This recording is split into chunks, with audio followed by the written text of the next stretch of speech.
So like other viruses, the COVID virus does change over time. And what we are concerned about, and that's why we call it a variant of concern, it's whether any of those changes make the virus more harmful to us. So what do we mean by more harmful? Is it more infectious? So does it transmit more easily from person to person? Does it actually cause more harm? So are people more actually seriously ill when they get this version or new variant? And finally, does it actually have any impact on how we use the vaccines? So is it immune, if you like, to the vaccine?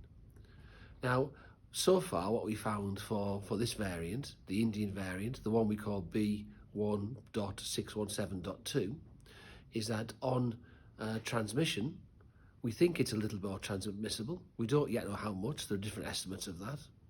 There's no evidence at all that it causes more harm, none whatsoever that we've uncovered so far. And as a PhD study's recently shown, the vaccines, of whether it's AstraZeneca or Pfizer, are very, very effective against this variant when people had 2 doses. Hence the purpose of the recent acceleration of the vaccine programme to get as many people as possible to have the 2nd dose.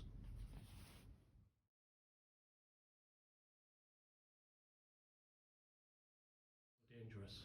Well, first of all, what I wouldn't want people to be at all is to be complacent about this variant or any other variant. We must remember that the original variant we had of COVID, then we had the so-called Kent variant. Now we have this variant, the Indian variant, the B1.617.2 variant. We've had South African variant, we've had Brazilian variant. They're all serious. So we mustn't be complacent, first of all, if it's around other variants and just worry about this variant. On this variant, this Indian B1.617.2 variant, there is no evidence at all that people who catch this variant are more seriously ill than catching other variants. So there's no evidence of that at all so far, and that's very, very encouraging.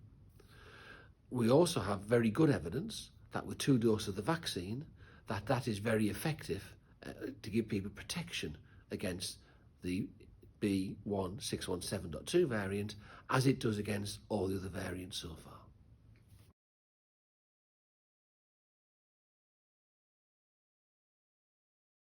Yeah. Well, the way to stop the spread of the B1.617.2 variant or any other variant is exactly the same as we've known now for 15, 16 months. The virus spreads in close contact between people, and it's more likely to spread in confined spaces than it is outside.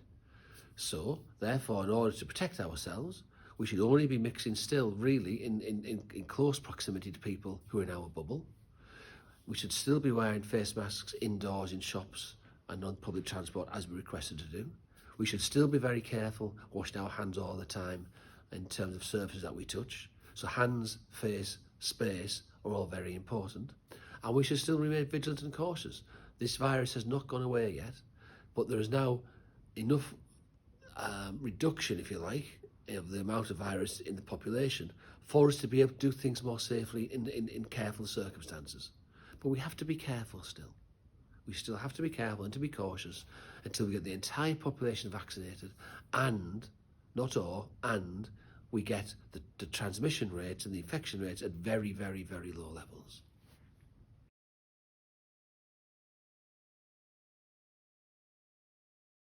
And other variants. Well, this is a critical question, the whole issue of vaccine effectiveness, and it's at the heart of our strategy to combat this disease.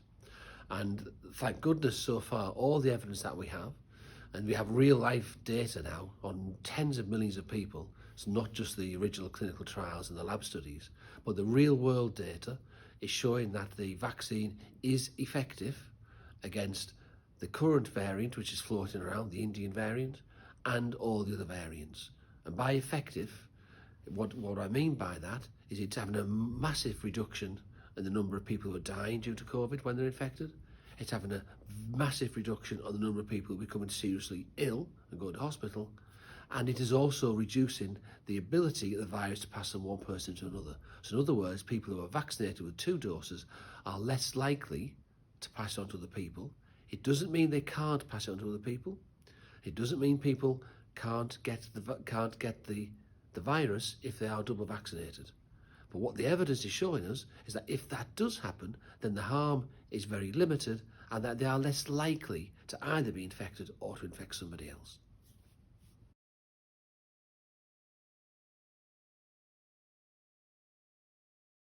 The vaccine programme is an incredible achievement and it's hugely important. I mean, thank goodness so far in the North East we've had a fantastic response from the public. We have very, very high rates of the vaccine which none of us thought we would achieve. So we have had a tremendous response to the vaccine across all age groups. That's the first thing I'd like to say. So a huge thank you to the people of the North East for that.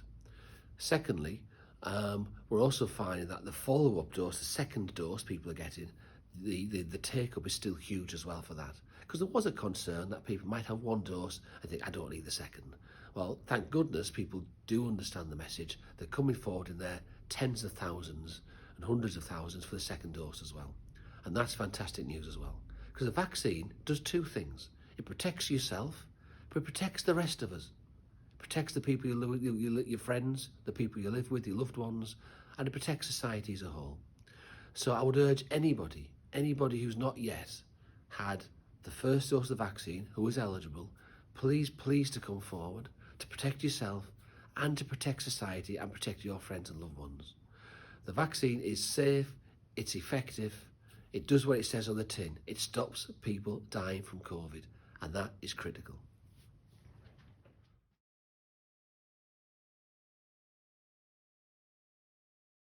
Yeah, testing is a very, very important part of how we're actually tackling this pandemic.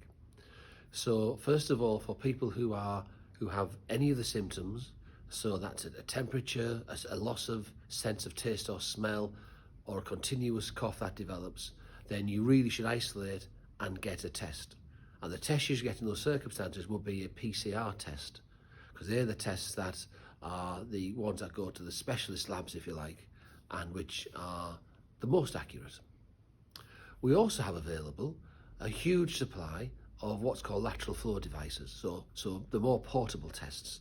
They are still very reliable tests, and they give a good indication of people who are positive if they have a high viral load, particularly of the virus, and more infectious. And it's really important that we find those people and help them to understand they have COVID and to isolate. We're also now doing a lot more testing of people who are contacts of cases, because that gives us more of a picture for people in terms of understanding the spread of the disease, and it finds more cases. And it's critical if people are tested positive or if they're a contact still, that they should isolate for 10 days until their symptoms are clear.